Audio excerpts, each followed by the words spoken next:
Hi. Welcome to Mystical and Infamous. I'm Raven, And I'm Blair. and we are in my favorite season of the year, spooky season. Fall, man. It's funny because I was just thinking how it's so awkward to have a fall since I'm from Florida. There's no fall. I mean, it's like they kind of just start looking dead. But here we've actually got yellow things and Right. And I'm from Vermont. So you have I'm really like, nice. this fall in Montana is nothing compared to fall on the East Coast. Yeah, I've never actually been up there. I want to go see that at some point. It'd be nice to take a drive. Everybody should. Yeah. But don't be touristy. What does that mean to be Don't touristy? be a leaf peeper. People they will just park on the side of the road, just any road, any road. It With like no shoulder. Or roads and no shoulder. They'll just like pull into people's yards. They will. It's awful. Oh wow. Don't be a leaf peeper. Don't do it. Leaf peeper. Leaf peeper. Okay. Don't do it. No leaf peeping. Yeah. Not too many of those here anyways. Go to Stowe, go to a festival, go to Burlington, do things like that, but don't be one of those. So yeah, we thought we were gonna do a fall special here since it's the beginning of October. Got lots of Halloween kind of things, fall festivals, spices and seasonings, kind of cooking and warming up. So today, what are we gonna do, Raven? What do you want to do? So having grown up in Vermont, Vermont is old. Everything about Vermont is old. We have the old farmhouses. We have, gosh, like the old covered bridges, and we have history in Vermont. I mean, like we're in Montana right now. Every state has its own special history, but I feel like Vermont has spooky history because we have, I mean, we're old. We're old, man. And everything is not everything is run down, but like the old farmhouses. And I grew up thinking that my experiences, my psychic experiences and my ghosty, spooky experiences were normal. And I distinctly remember like sitting in my coffee shop talking to Blair one day and telling her all of these different things that happened to me as a kid, and Blair looking at me with her head tilted, just be like, that's not normal. Yeah. And I was like, oh, huh. Well, I think at that point I was kind of connecting the dots how psychic you were, right? Because I am learning still, what does it mean to be psychic? And we all have a little bit of that in us. It's just kind of how much do we foster it. But some people, given that I was a teacher, I'm going to explain it this way. When you're a teacher, you have the wide gamut of what kind of kids come in to be your students. And sometimes they get labeled as something to help you meet their needs better. That's the whole purpose behind it. Of course, it can be bad too, but really it's really to help the teacher be able to, and the teachers be able to provide for the student. So they have in Florida, they call it ESE, which stands for Exceptional Student Education. That just means you're not the norm. That's all it means. Right. So you can range all the way from, having to have an aide with you and you can't go to the bathroom, you're in a wheelchair, maybe a paraplegic, something like that, all the way up to extremely gifted. Got it. So teachers teach a lot, you kind of usually are within a certain kind of range that you wind up teaching, but part of the range that I was in is some of the time I had the gifted kids. Right. And I did have this one student for 3 years actually in middle school.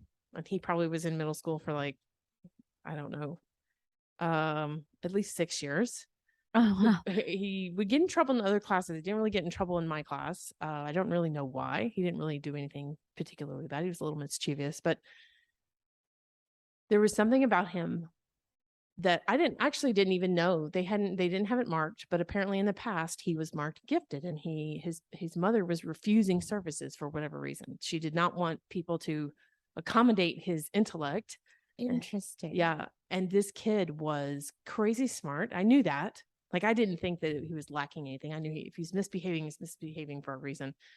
And anyways, so he is the first one that I would, there was somebody else that I met. It was a doctor, actual working doctor. I went to this person and he was kind of like that too. And I was like, wow, these people are really, really special. And I describe it as like afflicted with giftedness. Are you calling me gifted? Am I your Oh, gifted absolutely. kid? Psychically gifted, yes. Oh. But it's kind of like what I understand it to be is people who are really, really psychic, and they oftentimes they're kind of forced into having to fine tune that and figure out what to do with it. So, anyways, that's what I was thinking about when you were talking about these stories, is that okay, you've been psychic your whole life, and no, other people don't have that happen all the Yeah. time. Yeah, Raven, this is not normal. Yeah. Yeah.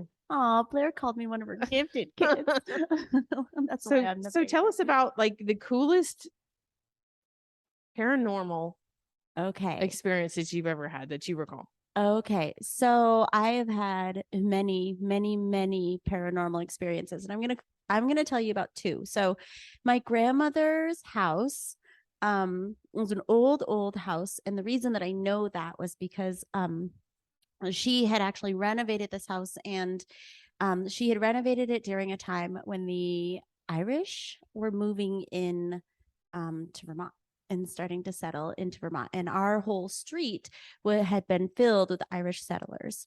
And so my grandmother had renovated this house and had found signs like emerald rings and stuff actually buried into the floors and all kinds of stuff.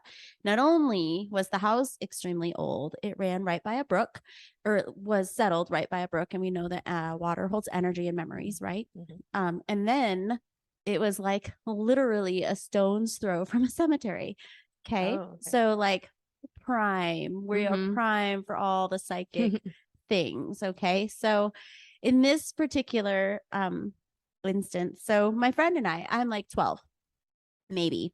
And I was having a friend sleep over, and we decided to play with the Ouija board that my grandmother had gotten for me. And, Ouija boards, I think there was like a time in the 90s where it was like just a game, right? I No, I think, think the 80s and 90s, yeah, was pretty oh, much yeah. a game. Like Yeah. I remember going to the toy store and Yeah. going down the game aisle, and there's the Ouija board, right? It's And still there, and it is popular now again, by the way. oh my gosh, don't stay away from the Ouija boards. Like, they are not a game.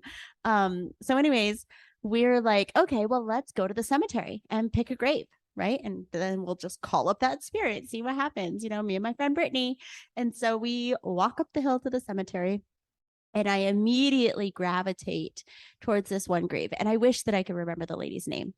But so I go to this grave and I say, we're gonna do her.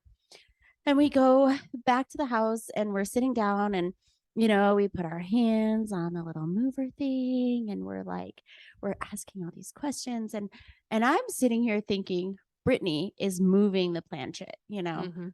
Brittany's looking at me, and her eyes are getting wider and wider, and she's freaked out. She's entirely freaked out. Like, I can feel it coming from her, and I'm like, huh, maybe she's not moving it. So we're asking all these questions, and we're getting answers. Like, I asked, how did you die? Blair's favorite question to ask me when I'm under hypnosis. How did you die? And the lady who was supposedly coming through told me that she had died because she had been poisoned by her husband, who had taken a lover. Right. And I asked, where did you live?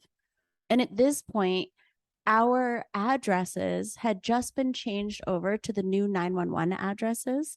And this entity gave me the old address of our house. And I was like, interesting. Like, Brittany wouldn't have known that, Wait a minute. Say it again. So I asked, where did you live? Okay. Because I was assuming must have been somewhere close, and yeah, so our addresses had just been changed to the new 911 addresses, and this entity gave us my old address. It's like, well, that's cool. Interesting. So basically the house you were living in. Yeah. Yeah. And then I asked another couple series of questions, and then I was like, what would help put your spirit at ease? And this entity said dahlias. And I didn't know what dahlias were. And Brittany didn't, we're like 12. And I'm like, what in the world? So I was like, okay, well, I don't know what that is. And Brittany and I, we just removed our hands from the planchette and packed up the game. And then all of a sudden, and at this point it's dark because you can't have a seance unless it's dark, right? 12. So it's dark out. The lights in my room shut off, and this white light, two of them, flies from my closet shooting across my bedroom and out the other side of the wall. And Brittany Like through the wall. through the wall. Okay. And Brittany and I just start screaming at the top of our lungs, and we're like racing for the light switch. And well, the light switch is it's On. on. Uh-huh. So what do we do? So I was like, I don't know why I did this, but I ran to my bedroom window and I threw open my window, and there's a street light outside. So at least that was giving us a little light. And I just clicked on my TV as fast as I could for any sort of light. So that was wild. Well, then a couple days later, my grandmother and I go to get flowers for planting, and I'm at the greenhouse and I see dahlias. And it's like, oh my gosh, grandma, I want to plant these. I want these at our house. And so she's like, okay, whatever, and we plant the dahlias. And from that, so a little bit of backtracking, there was a rock. Yeah, we need to hear about the rock. I a never forgot about rock. that. So there was a rock that always would show up in my bedroom window, like on the windowsill, a really big, heavy rock. And Mhm. my grandmother, she thought I was putting it there, and I thought she was putting it there. And finally one day she's like, why do you keep bringing the rock inside? And I was like, I don't bring the rock. I thought you were bringing the rock inside. And she's So somebody was putting it back. yeah, it would Okay. just show up, continue to show up Well, on my who was windowsill. putting it back? You and your grandmother? No, I think it was the lady. Oh, she was just moving it. Yeah, I think Okay. she was just moving it back to the windowsill as like a, hey, I'm still here. Mhm. But get this, after we planted the dahlias, I tossed the rock back into the brook and it never showed up in my windowsill again. Oh, interesting. Yeah. I wonder So if there's something more to that meaning of like the rock. We had to look up like symbolism and stuff and see. yeah, we might have to. But so that was one instance in that house. And I wish I could remember her name. I can go to her grave. I remember Yeah. exactly where her Yeah. grave is, but I can't remember her name. But then another one, I was maybe 6 or 7 at this point in time. And how my grandmother's house was laid out is you walk through the front door, and then there's the living room and the kitchen that you're walking into. And then you go around the stairs and you're like walking through a small hallway that corners sharply and goes into the bathroom. I hated that hallway with a passion because I always felt like somebody was going to be on the other side of that corner. Uh-huh. And it was dark. Like there was just no windows, no light, until you got to the bathroom. Mhm. And if the door was open, then you'd have light. So I always made sure to click on the hall lights as I was going. This particular day, I'm just running through, and it's nighttime. I do remember that. And I come around the corner, and I'm standing kind of like in the landing of the corner, and I look into the bathroom, and there is a little boy, very filmy, but you could tell that he had on a white shirt, he had on overalls, and he had it was like a typical little boy haircut, a little long on top, short on the sides. And he was down on one knee with like one leg tucked up under his arm, playing with a little toy right in the middle of the bathroom. And I froze, and I'm just staring at him. And he looks up at me and just shocked as hell that anybody could see him. Uh-huh. And he looks up at me and eyes wide, stands up and runs through me. Oh. And I was like I got so cold, and I was just frozen in place for the longest time. And that was the only time that I ever saw that little boy. So I don't know, sometimes spirits can just pass through a space or, and the land in Vermont is old. There's so much history there. The house is very old. I do know that there were lots of kids who had lived there, particularly the Irish families that had moved through and settled through. But I don't know why he was there. I never saw him again. I never felt him again. But he was like, oh my gosh, she can see me.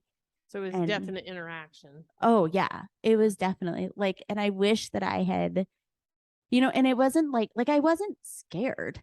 I was shocked that I saw him. He ran through me, and then and I just stood there frozen. So when he ran through you, did you notice any physical sensations when that happened? Just that I got really cold and very energized, like the hair on my arms stood up. Yeah. And that was, and it was just like oh my gosh. Well, so this makes me wonder about because from what I'm learning, um, all this it's not necessarily the mind that comes up with these phrases that tells us X, Y, or Z about whatever it is we're experiencing, but it's something in us that has us have a reaction. It's usually like an emotional or an intuitive response. And I have always heard for the psychic things that if something is making you feel uneasy in terms of, you've got having a psychic experience and you feel scared basically, or you feel, I don't know, scared is probably the best word. Right. But if you feel that way and you don't like it, all you have to do essentially is say, I don't like that. I'm ready for that to be over. Right. And it's just gone. And that's been my experience. Anytime I've had, and there have been times that I've had that happen. Like I can remember in college, I swear I was seeing things. I didn't even know until I got into this psychic stuff that I saw somewhere somebody was posting about what they were seeing and so forth, and they were describing it in detail. And I thought to myself, oh yeah, that's what I was seeing at the end of college. Like at the end of college, I swear I was seeing like I don't know. I was an art major and I was taking pictures of things and doing real close up work, and I was having to um be really precise. I had a manual camera, a manual 35 millimeter camera. So I had to make sure that the focus was on, but you have to be very specific about looking to make sure that it's there. Then you're twisting the knob. So it was a little bit of eye strain for me. Right. And so anyways, I was kind of in that mode where I was doing that a lot. And I swear I was seeing like little shadows I thought it was like little people. That's what it looked like. Okay. Right. I was also doing a project that was making people kind of smaller in their environment situation. Right. Anyways, and so I was seeing those things, and then it was like I was seeing them when I wasn't taking photographs, and then it was like I would see something go by just out of the corner of my eye or whatever, so much so that I would like blink my eyes again, thinking, oh, maybe it was an eyelash that was stuck together, but no, it wasn't. Yeah. And then I would like turn my head, and then I got to where I was like really looking, and then it would happen when other people were there. And so I was like, okay. So eventually it got to the point where I was like, okay, I'm not crazy. I actually said this out loud. I'm not crazy. This has got to stop. And it stopped. Huh. So anyways, that's been my experience that you can ask that. So I wonder if when the little boy was there, like, do you think you had any kind of reaction, that some kind of energetic way of telling him that you didn't want him to be there, or do you think it wasn't necessarily like that? I don't think it was like that at all, because I just remember like being shocked that Mhm. I was just as shocked to see him as he was to see me. Yeah. Mhm. And I didn't feel like any sort of ill intent or anything like that at all. It was just like, oh my gosh, I just saw that. And then he gave you he just confirmation that like, he did the same thing. yeah, and Yeah. he just ran through me, and like, Yeah. and it was almost like, yeah, he just disappeared. Like he literally just disappeared. And when I was just standing there, like I remember almost like I wasn't scared at all. Like I didn't, even at Yeah. that young age, I was just like, wow, that just happened.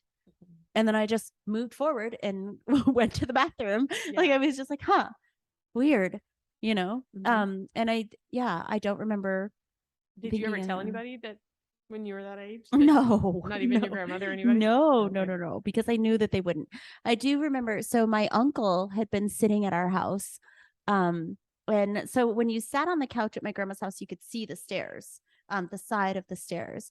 And I remember my uncle sitting there, and he he looked up and his eyes got super, super wide, and he got up and walked out of the house.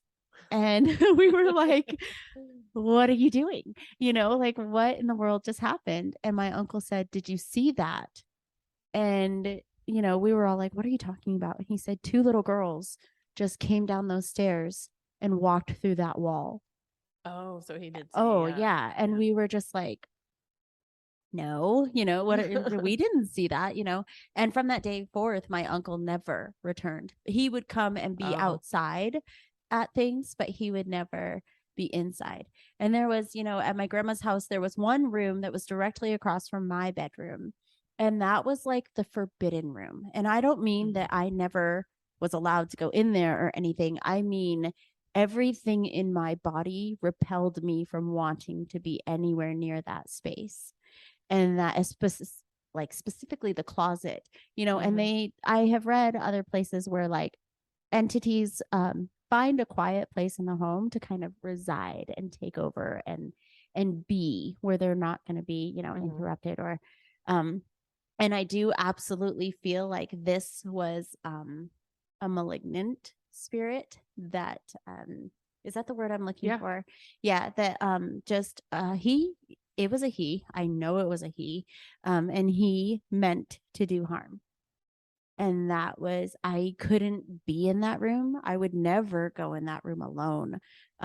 Like so much so that I stayed in my grandmother's room for the longest time. I think it was like 14, and still choosing to sleep in my grandmother's bedroom with her before I would sleep in that room. Oh, was that supposed to be the extra room where you would sleep? Oh, so, and I was like, hell no, hell no, something's going to eat me. And I was like, and I mean, like my whole everything in me would just be scared, petrified. No. The answer is just no. And so, and there was nothing I could do to change that. And so I do wonder if it, remember that ghost, the entity that I was talking about on the Ouija board? I do wonder if that was her husband. That because he had ill intent. Oh, that's the other part of the Ouija board story. Sorry, I got totally sidetracked. So I wanted to know if Brittany was just messing with me, my friend who was doing the Ouija board with me. So little me went to the town courthouse and pulled all of the records. Oh yeah, you did the research. I did the research because I was like, I want to know. Like there was some actual legitimate information that came out of that, and sure enough, that woman resided in my home, and she had died by poisoning. And so all of the facts, and you didn't know any of that before. I had no idea. That's pretty cool. And so all of the facts that she had given me, and there were some others that I just can't remember, but because it's a long time ago, I'm old now, guys. So all of it, I do remember being like totally mind blown. And Brittany was like, we're never doing that again. And I was like, dude, we just talked about dead person. I was so excited. But Brittany was like, nope, never doing that again. And I was just it was too much for her. Yeah. Oh yeah. But I was pumped. So was that like, would you say that was is that your first memorable introduction to being psychic? Or do you think there were, I'm sure there were others, whether they were significant like that or not? So I don't know if this is like a psychic thing or like just I don't know, but my earliest memory of like anything kind of psychic or intuitive knowledge is I do remember being in my crib as a baby and my sister looking over the side of the railing and me saying like in my head, that's my sister.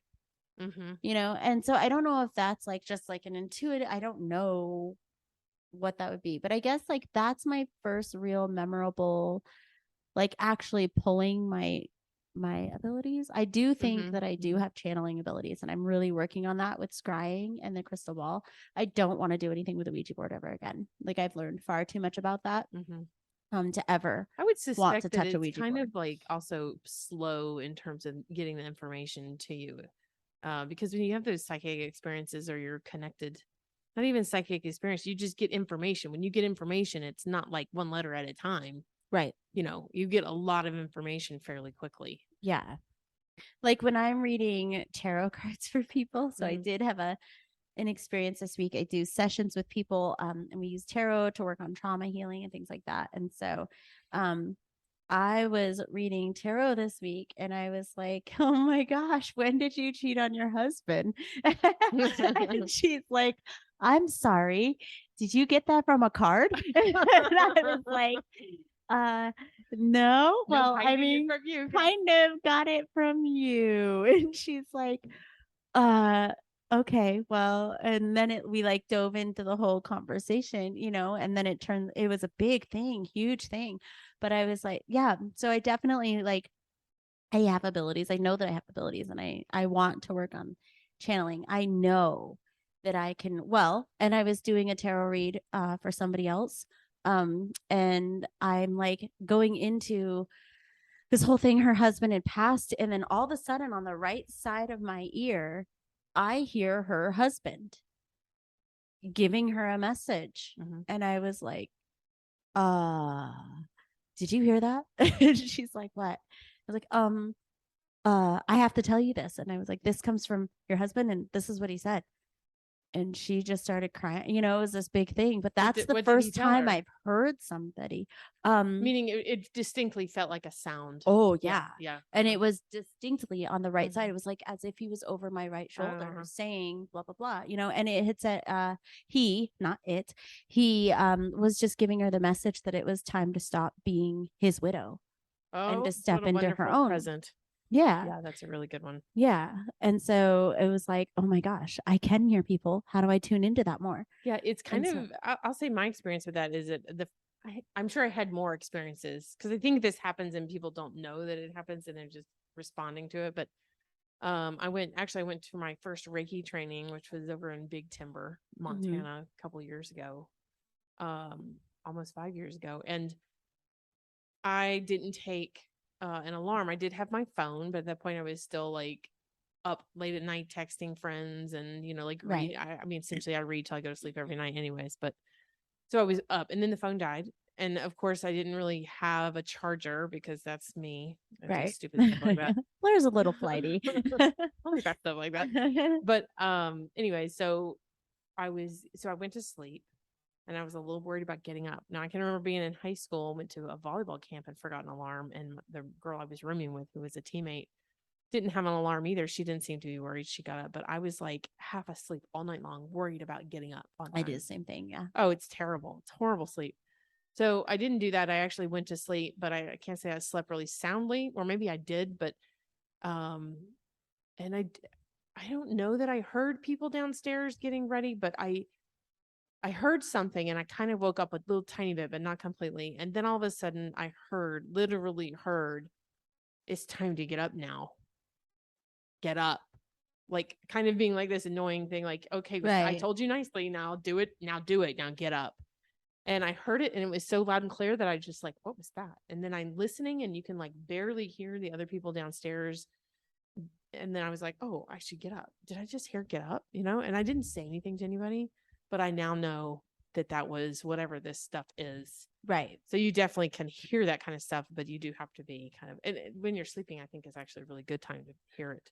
Well, and I think so when I was, gosh, I guess maybe all of this did start to come about when I was 10 or 12, because all of these, as we're talking, I'm like, oh, well, there was this instance, and I was 6th grade and I was 12. Okay, yeah. So this, I was so sick. So like probably the sickest I have ever been in my entire life. And my mom had sent me to school anyways. And then, mom's got to work, right? So sent me to school anyways. Well, my teacher sent me home because my fever, I remember at school, the nurse had fevered or taken my temp at like 104 or something like that. So they sent me home. I'm at home and I remember I was in bed and I was in like this half conscious state. Like I kind of knew what was going around, but my body was like in this super heavy, like, when you like are so comfortable, you just don't want to move a muscle, like that amazing meditative state. Right. So I'm like, I remember just kind of feeling so heavy and like sinking into my bed. And I was like half awake. It's midnight at this point, but maybe I wasn't awake. Like, I don't know. Like I was aware of what was going on around me, but I was done. Yeah. And I remember I was so hot and I was just burning up and I could hear a man and 2 women around me. And I knew it wasn't my mom. My mom and I were a single mom living just alone together. And there was a man and 2 women, and they were talking about me and about how sick I was, and saying things like one of the women was so concerned. She's like, she's going to die. She's going to die. She is that sick. And the man just saying, no, she has too much to do. We have to protect her. We'll bring her out of this. And the other woman piping up and, saying things, very comforting things, very like she shouldn't be concerned. She's not going to die. We're going to get her through this. And I did, I was well enough the next morning for my mom to send me back to school. Oh, cool. Right. So, but my teacher sent me back home again, and my temperature spiked back up to 105. Like I was so sick.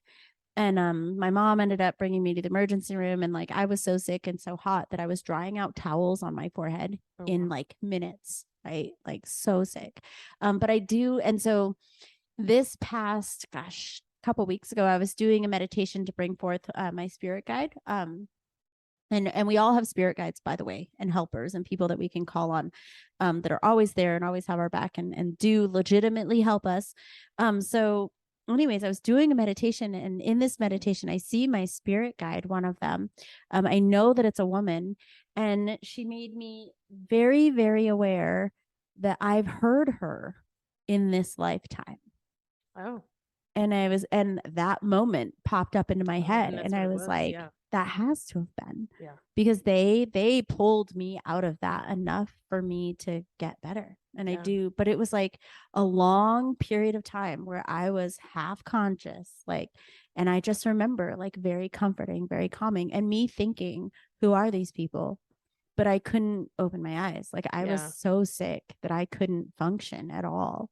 And so, yeah, I do think we hear that, like, Yeah. And I think sometimes people hear these things like when they're in their conscious, wakeful state. Sometimes I've actually heard people like respond back to them. And I might have done that. right. It's very distinct difference between that and hearing your own thoughts. Mm-hmm. And I don't know how to describe it other than it's just different. It's almost like a different voice, Right. or it comes with a different energy. I know that sounds weird, but it comes with a different energy. And so you just know that's not me. Right. Yeah. Yeah. And I use that for me personally. Like when I ask questions, or I kind of like have questions brewing, and oftentimes I don't even have time to even in my head verbalize the question, but I get the answer. Right. That's one of those answers instead of coming from me. Because if it was coming from me, it would be more like reasoning through and some kind of logical conversation. And they're not always logical, but Right. they're to the point. Yeah. Yeah, Totally it's pretty makes awesome. sense. Well, those are some really awesome stories. So would you like to close today with a quick tarot pull for the listeners? Yes, I Okay. can. Let me quick Give me hold hold this. down. Yeah. Okay. We don't have mic stands yet. Sorry. So if our audio sounds a little shaky every once in a while, or we suddenly all of a sudden get loud or whatever, that means that we have to buy mic stands, which means that we need more downloads. Yeah. so download, share our podcast. Yeah.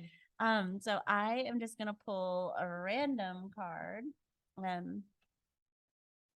We Are the World. We get this one a lot.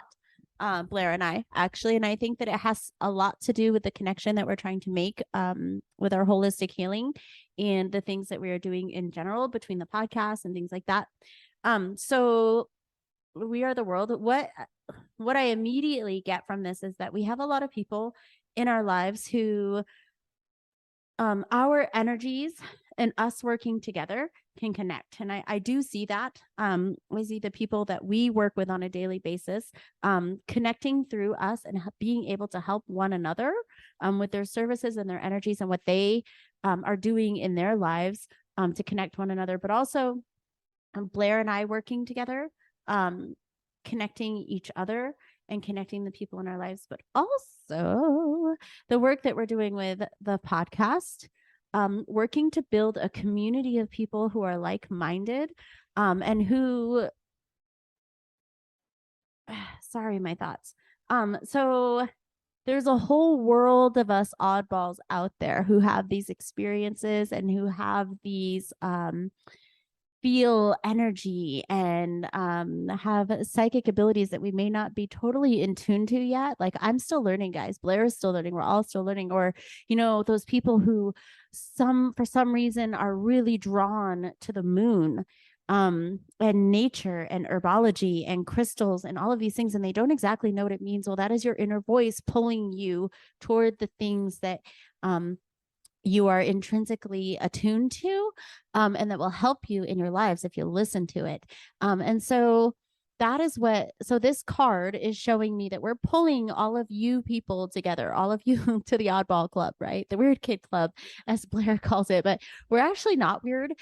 We are just moving toward enlightenment. And if you're finding yourself pulled to this podcast in particular, or pulled to things that you're like, God, why do I like that? Listen to your voice. your inner voice, I mean, listen to your thoughts, listen to that intuitiveness that's drawing you toward those things, and dive in head first, because that is a universal cue to you that you are supposed to be paying attention to this. This is that whatever you're drawn to is a part of your power. And this, if you're drawn to this podcast, if you find yourself listening and wanting more, this is part of your tribe.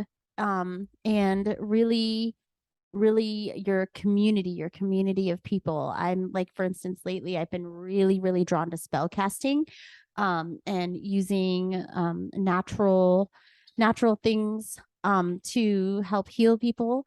And so that's what I'm diving into right now. But the biggest thing here is listen to your voice, listen to your intuitiveness, what you're drawn to, and really dive into that, and know that you're not alone, that actually there's a whole lot of connectedness happening here, that nothing is coincidence, and that the people who are coming into your lives, you need to pay attention to that and see how their energies are helping you. That's great. Yeah. That's a lot of information. That is a lot of information. So basically, if you're listening to this podcast, just follow your intuition and just go with it, and just if you're finding interest in anything that seems, and please remember that, like, I use the term we're the oddballs and we're the weird kids. We're actually really not.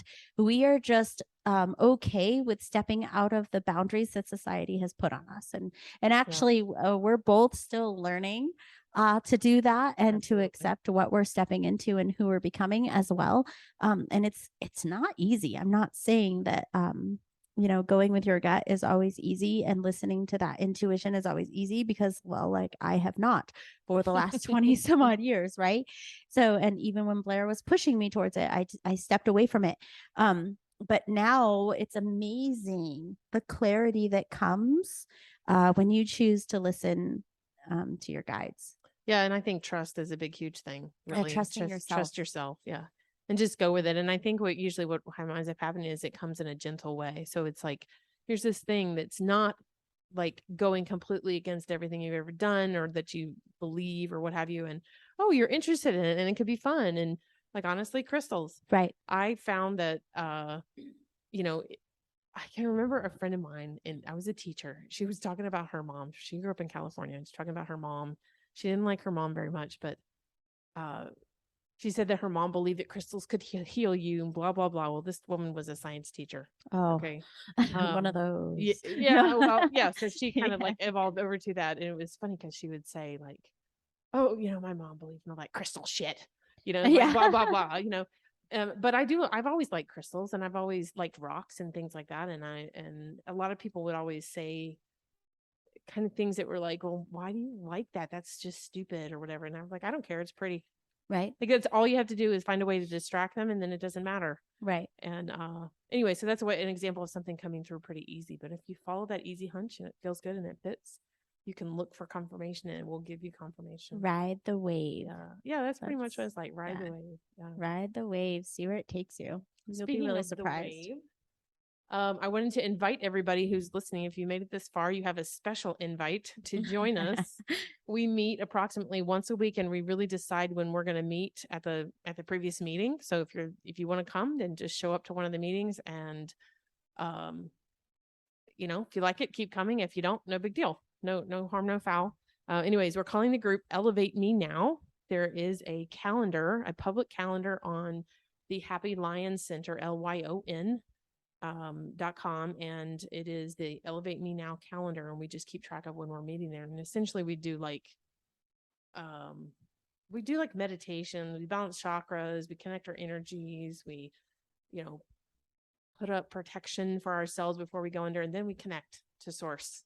Right. And we do it in a group, and the whole point is to improve our own vibration, specifically to help us improve our own lives, but also as we do it collectively, it's also to help the world improve their vibration. So yeah, so it's this personal invite, and so we do it online and together. Yeah. Yes. So via Zoom, and I only do it via Zoom if people say they're coming. Right. Actually, I've recorded it twice now, so you could actually watch them. They're kind of And boring. I do know, like, we have listeners overseas, over in Europe and stuff. So you all can participate as well through this link. Yeah. So if you're intrigued by this, you can even just sit in and watch and try to participate. And I know the first time that I went, it was super intimidating because I was like, I don't know how to meditate. What is Yeah, this? but it was pretty easy, right? Yeah, it wasn't too bad. Yeah, we kind of guide it, and it usually takes about 45 minutes, and it's pretty gentle. There's nothing particularly stressful about it. You just basically go through the practice, and then we're quiet for a little while, but sometimes we'll have people talk or conveying information.